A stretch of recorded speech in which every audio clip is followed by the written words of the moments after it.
Now, if you are a trader, certain of these articles cost you more than others, although they have an identical value to the native. And so it is to your advantage to pay what we should call in Cameroons a crew, a cheap cropper. And there you and you have a lot of worry to effect this. To the missionary, this does not so much matter. It makes absolutely no difference to the native, mind you. So he is by no means done by the trader. Take powder, for example. There's no profit on powder for the trader in Congo Francais, but the native always wants it because he can get a tremendous profit on it from his black brethren in the bush. Hence it pays the trader to give him his bon out in a boma check, etc., better than in gunpowder. This is a fruitful spring of argument and persuasion. However, whether the native is passing in a bundle of rubber or a tooth of ivory, or merely cashing a bond for a week's bush catering, he is in Congo Francais, incapable of deciding what he will have when it comes to the point. He comes into the shop with a bond in his hand, and we will say, for example, the idea in his head that he wants fish hooks, jupes, he calls them, but, confronted with the visible temptation of pomatum, he hesitates and scratches his head violently. Surrounding him there are 10 or 20 other natives with their minds in similar wavering state, but yet anxious to be served forthwith. In consequence of the stimulating scratch, he remembers that one of his wives said he was to bring some lucifer matches, another wanted cloth for herself, another knew of some rubber she would buy very cheap in tobacco of fan women who had stolen it. This rubber he knows he can take to the trader's store and sell for pocket handkerchiefs of a superior pattern, or gunpowder, or rum, which he cannot get at the mission store. He finally gets something and takes it home, and likely enough brings it back in a day or so, somewhat damaged, desirous of changing it for some other article or articles. Remember also that these Bantu, like the Negroes, think externally in a loud voice, like Mr.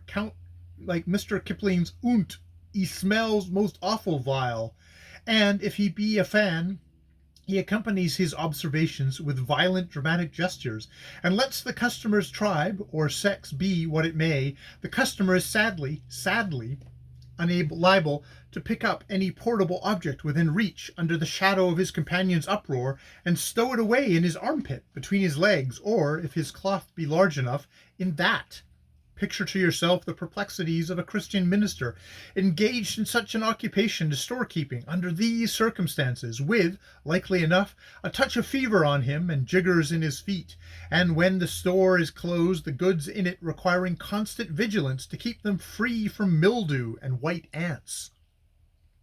Then, in addition to the store work, a fruitful source of work and worry are the schools, for both boys and girls. It is regarded as futile to attempt to get any real hold over the children unless they are removed from the influence of the country fashions that surround them in their village homes. Therefore the schools are boarding, residential schools. Hence, the entire care of the children, including feeding and clothing, falls on the missionary. The instruction given in the missionary evangelique schools does not include teaching the boys trades. The girls fare somewhat better, as they get instruction in sewing and washing and ironing, so serving class. But I think in this district the young ladies would be all the better for being taught cooking. It is strange that all the cooks employed by the Europeans should be men, yet all the cooking among the natives themselves is done by women, and done abominably badly in all the Bantu tribes I have ever come across. And the Bantu are in this particular, and indeed most particulars, far inferior to the true Negro, though I must say that this is not the orthodox view. The Negroes cook uniformly very well, and at moments are inspired in the direction of palm oil chop and fish cooking. Not so the Bantu, whose methods cry aloud for improvement, they having just the very easiest and laziest way possible of dealing with food.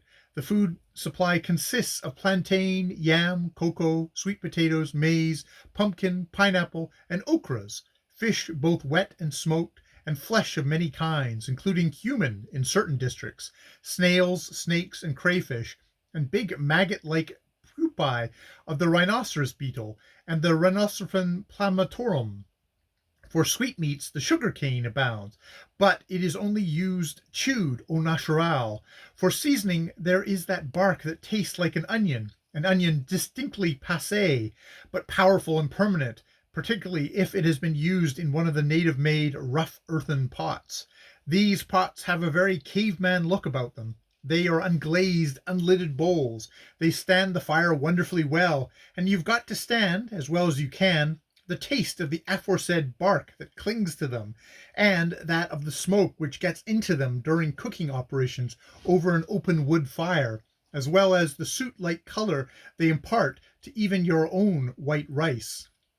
Out of all this varied material, the natives of the Congo Francais forest produce, dirtily, carelessly, and wastefully, a dull, indigestible diet.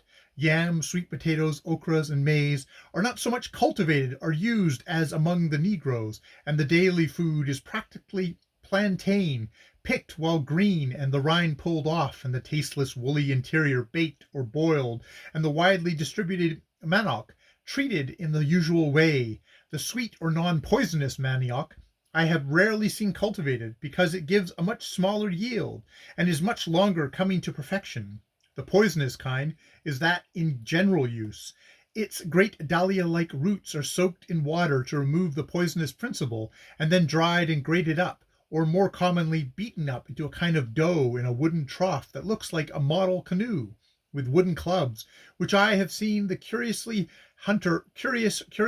hunter happily taking home as war clubs to alarm his family with. The thump, thump, thump of this manioc beating is one of the most familiar sounds in a bush village. The meal, when beaten up, is used for thickening broths and rolled up into bolsters about a foot long and 2 inches in diameter, and then wrapped in plantain leaves and tied round with tie-tie and boiled, or, more properly speaking, steamed, for a lot of the rolls are arranged in a brass skillet. A small quantity of water is poured over the rolls of plantain. A plantain leaf is tucked in over the top tightly, so as to prevent the steam from escaping, and the whole affair is poised on the 3 cooking stones over a wood fire, and left there until the contents are done, or more properly speaking, until the lady in charge of it has delusions on the point, and the bottom rolls are a trifle burnt, or the whole insufficiently cooked. This manioc meal is the staple food, the bread equivalent all along the coast. As you pass along, you are perpetually meeting with a new named food: fufu on the leeward, kank on the windward, mavada in the Corisco, oguma in the Ogowe.